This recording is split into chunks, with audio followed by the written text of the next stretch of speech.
tell. Columbus Podcasting can tell your story with a world-class video podcast of professional quality. Viewers and listeners can access podcasts anywhere, anytime. ColumbusPodcasting.com. Give us a call today. Zizek is ultimately, I think, pushes for a collective action. Part of why he still maintains the label communist is not because there are various communisms, but at the core of all of them, even the ones that went horribly awry, is the idea that somehow we need to be in this together. Right. And that universal emancipation is the one point that all subjects should be aimed for.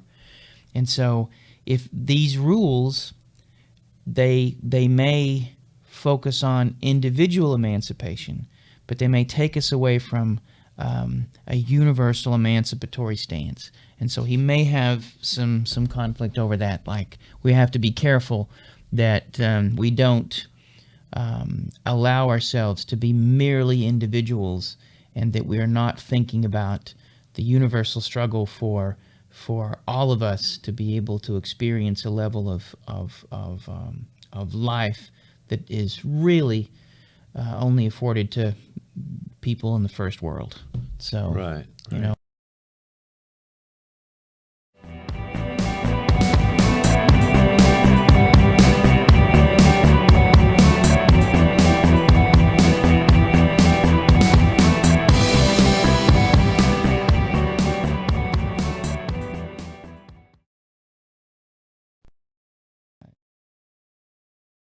And listeners can access podcasts anywhere, anytime. ColumbusPodcasting.com. Give us a call today.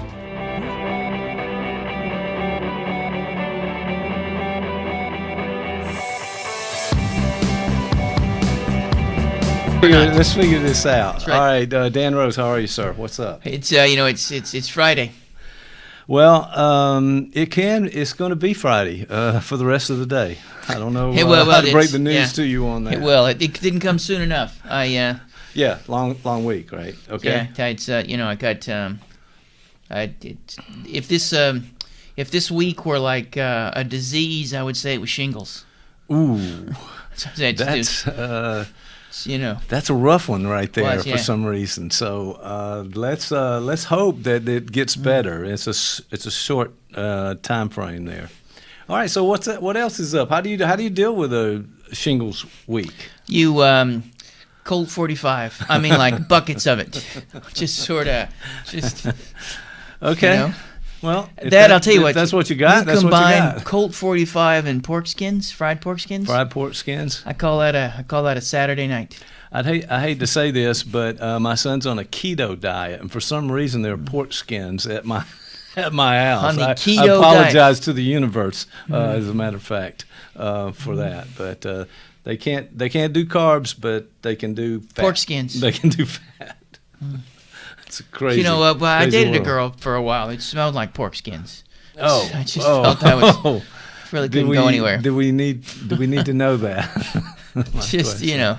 For that. People have smells. Well, yeah, I guess they do. I hope this session today is not really about nothing to do with smells.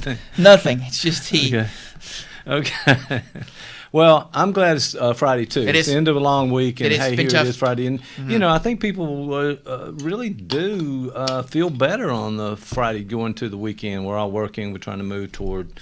I'm not working. Our own time and so forth, and have free time during the weekend. So, every moment of my life is free time. I mean, somebody's paying for it, but it's free time for me.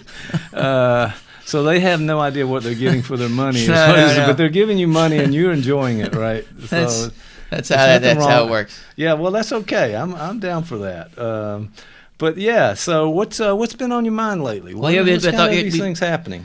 We got to come up with someone to talk with, and I thought about this. Now, in some ways, this is a little. My son would say this is a stale meme in a way. He might criticize, but Okay. He's 47. What does he know? I think you said on the last show he was 12, I believe, but we'll do the math later. He's 12 going on 47. Okay, good. I thought about this because I've been reading this this book by Slovenian philosopher and psychoanalyst Slavoj Žižek. Yes. Okay. So when I read, I've occasionally dip into the guy's work, and reading that got me to think about some things. Sure. And also, I was at home eating some vegan chili on a bed of brown rice with some Gardein beef tips, vegan beef tips. Okay. We could get some sponsorship out of this, because I ate a lot of Gardein. I have no problem with all the sponsors you've mentioned so far. Good, we need to talk with those guys. Except for my Uncle Vinny, who in his meth lab, that was no one. Yeah, Uncle Vinny is no longer with us. I understand after the explosion. Yeah, it was an explosive venture. But I'm also, and then there was one of them YouTubes come up and talks about the black pill. You know? Yes. Oh, yes. Now I the remember. Black we talk about. We had a little bit of text back and forth about that, just a little bit. I was confused because I was thinking, well, we had the red pill, we had the blue pill, and now the black pill. There's also the white pill. There's a black pill, a white pill. There may be other pills, but and the way to think how this might be relevant and maybe useful to some is that I don't know if there's a rainbow pill, but go ahead. All could right, be. That was last week. That's right. If you know that scene in The Matrix, yes, where Bob Hope is. I mean, that's no. Not well, that didn't happen. Okay, nobody remembers who Bob Hope is. I'm the only one in the room, and probably listening ever to this. But okay. Go ahead. So there's this idea that in the film, I think it's Neo is the good guy, right? Right. So he's being confronted by Orpheus, right? Is Orpheus? Yes. Orpheus. And he asks him, he says, look, now that you know things, you can take the blue pill and you can go back to sleep and this never happened. If you take the red pill, you're going to wake up and you're suddenly going to see how things really are. And you have two choices. Yes. So he chooses the red pill and he wakes up and then boom, he sees how things are. Well, a few years back, my son would say longer than a few years back, there was this notion of being red-pilled and how you could get woke. And that both the left and the right use this as sort of a way to talk about things, that to be red-pilled is to suddenly be aware of things. It was often talked in the alt-right community and even in some of the incel community about how you suddenly see how things really are, and different forms of woke. On the left, it could mean something different as well. But again, it's just this state of wokeness. Yes, waking up to new understanding, new vision of what's really going on behind the scenes, in other words. Well, there's a wonderful scene in the Zizek film. I think it's in The Pervert's Guide to Ideology, but it may be in The Pervert's Guide to Film, where he replays that scene, and where he's in Neo's place, and he says, I want a third pill. I don't want either one of these. Okay. And my sons always wanted the third choice. When I'd read in the parenting book to give them either you want to do this or you want to do that, and they always that's why he's eating pork skins. It's really, he should have from another whatever you did back then. It's there's a lot of things undoable that happened. That's back right. Then, so now we'll see what happens. He has a diet of pork skin. If he came up with a pork skin diet, I don't know how that would work. It's somewhere in this keto diet, but don't ask me, and I'm not interested. Keto. Thank you. Keto. Yeah, but so that there are well, Zizek's point is that there is a way in which we may think that we've been woke, but that's actually an even greater trap. That to think that you suddenly see things clearly may be to be even further embedded and further trapped in things. So a wonderful example that he uses is that in California, they banned straws, and now lots of people are buying metal straws they take with them. They go to restaurants. Right. Okay. That makes sense. So this could be an example of being red-pilled. For instance, suddenly you realize the straws, and the reason why they banned the straws is because I think the straws were affecting Liza Minnelli somehow. I don't know. Well, no. What I was thinking was there's so much plastic that suddenly in the ocean we have this nation of plastic. There's a lot of plastic in Liza Minnelli. Absolutely. I was trying to move through that, but I didn't get very far. Go ahead. Is she still alive? Yes. Okay, Katie. Okay. It's the plastic.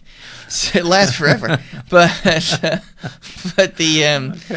so too much plastic, it's like killing turtles and stuff, right? So they went to paper in California, made it a law, and moved on. Yeah, okay. There's nothing wrong with limiting plastic use, carbon footprint, but the problem potentially that is, as opposed to dealing with the root of the problem, of thinking about, wait a minute, what is, why do I live in a world where things are going into the ocean? What are the broader things going on here? You simply affect a small local change that may have no big consequence whatsoever. Right. Another example that Zizek gives is if you go to Starbucks and you buy a Frappuccino or a Crappuccino, whatever you buy there, and every time you buy one, you give $1 goes to support a third world country, family out of poverty. Okay. And Zizek, so again, nothing wrong with helping, but why would you question? There's a bigger question. Why do we live in a world where there's enough of everything, but there are people starving?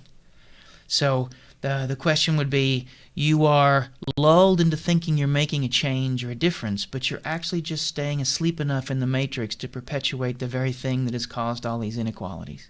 Okay. And so there is a third pill, or maybe you decide to stay in the matrix and you attempt to be able to understand it from within, maybe even undermine it in a way, or maybe you channel it or direct it in a way that may create larger change.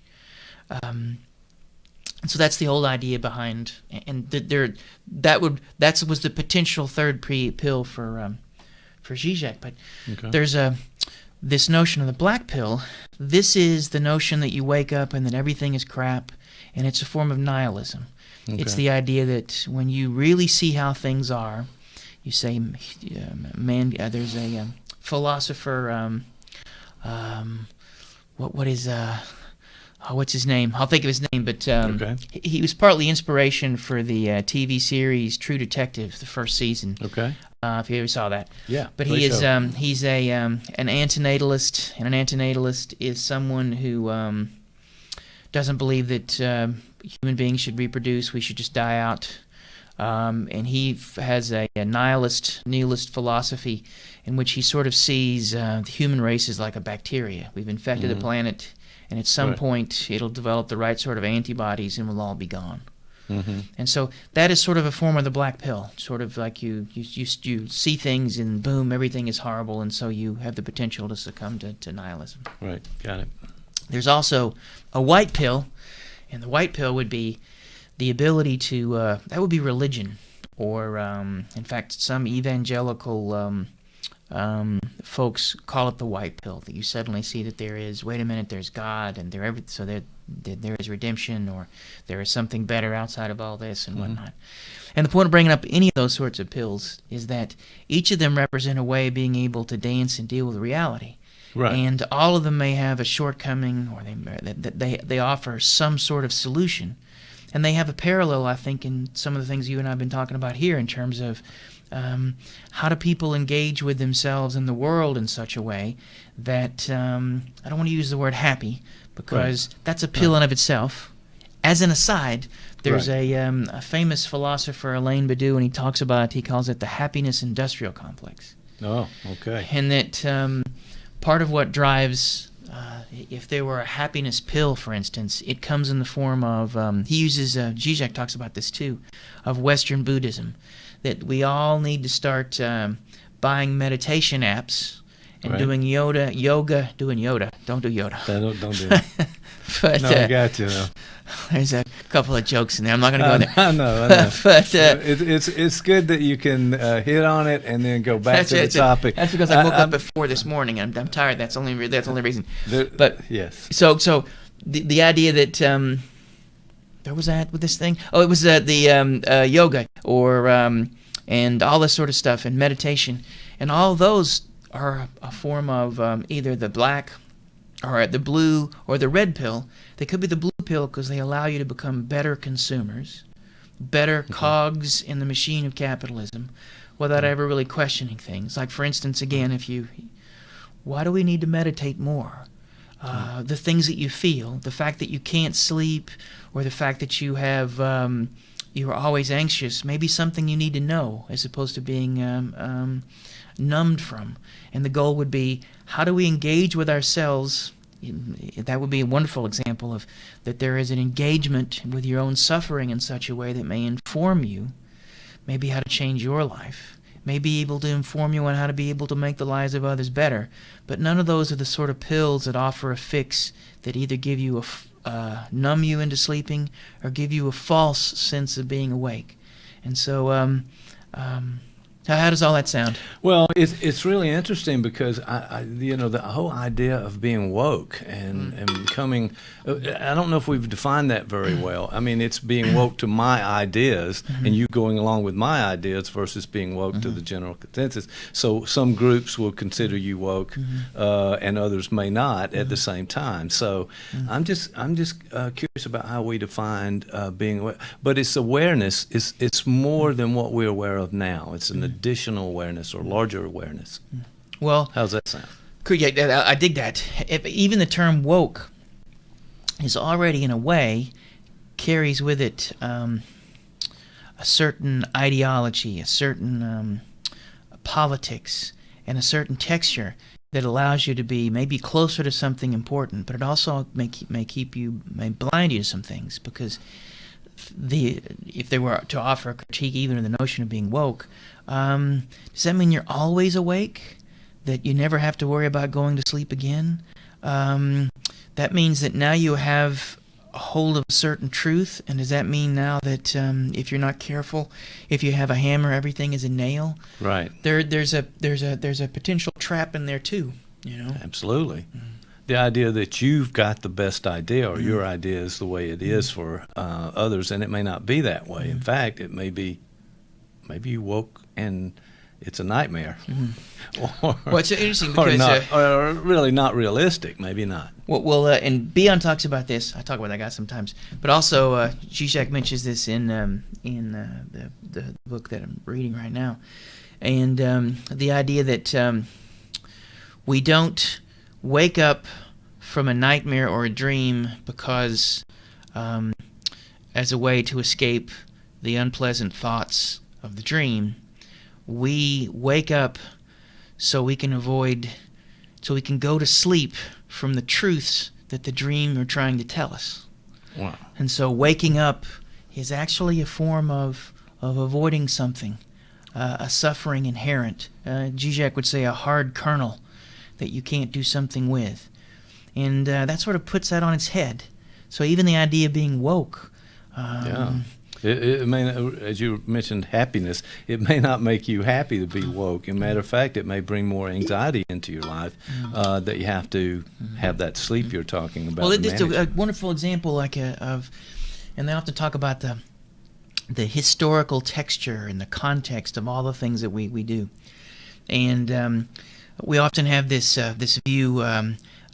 That there was a thing called the Dark Ages, and people ran around that they were dumb or they thought the Earth was flat, all this sort of stuff, and then we look back, but you and I are both here in the South, and we look back and say there was a time when we were, we had slavery, but we've passed that. We're now, and so this notion of progress, that we've moved, that there is a place in the past that we can point to as a marker of how much we've grown and how better we are. Folks like Zizek would like to turn that on the head because depending on how you look at it, there are actually more slaves in the world now than there ever were before. And that to prop up the first world, we have to crush so much of the third. That even as we speak, there are children being worked to death for the elements that go into our phones or all of these things, the diamonds that we wear, and that for us to be in this place of comfort, to prop up our luck requires that there is an ocean of suffering, and that we are floating on that ocean, and to wake to that would be too much. To think, and as you know, I may have mentioned this, but I'm a vegetarian. Yes. I mentioned that before. Yes. And I remember the when I suddenly decided to become a vegetarian, I was at this club in Fort Lauderdale, and PETA, not the bread, but the organization, right? They had these things going on. They had these videos, and so you had to walk through a gauntlet of these mass farming videos and and all these sorts of things, and you'd walk through it, you're like, holy cow. And then when I got here, I was like, I can't unsee that. And so that can be a form of being awake. If it becomes an ideological trap, and maybe a tad fascistic, if it becomes the one thing that you devote yourself to, and you say to yourself, if we all became vegetarians, the world would be perfect, right? Right. So yeah, somebody could have that idea. And and there are so many different flavors of that from elements of Catholicism to elements of ecological awareness, feminism, all these things, if you're not careful, whatever truth they have and whatever importance they have, they can become a unitary, a single thing, and as opposed to being able to move and make changes in the world, you're often sort of trapped by them. They offer you an answer to the conflict that ails you, but it keeps you from being able to move outside of that. You're trapped by it. And that's always a problem, I think. It seems to be that we're just swapping ideologies in some way. I mean, we thought we believed that now we have something more as we're woke, and but it partitions us off into groups or even an individual, but certainly into a group, and then there's always the opposing group. So you never quite finish this job of being woke, it seems like. It's interesting because, again, Zizek's sort of a Marxist, and one of the things that a Marxist critique of diversity is that the more we begin to identify with certain tribal groups, the less likely we are to unify in a way that may generate global change. A Marxist equation is that it's class conflict, right. That the workers are being crushed by the owners of capital, and so if we fix that, it'd fix everything. But there is this critique that if we stay divided. And this is Zizek, not me, but he talks about how, like, whenever we recognize the suffering of a subset of our population, and I think the most recent would be the transgendered individuals, that we run the risk of not allowing the truth they bring to the table to arrive. Instead, what we do is we find a way to sell them tennis shoes and make all sorts. They become just another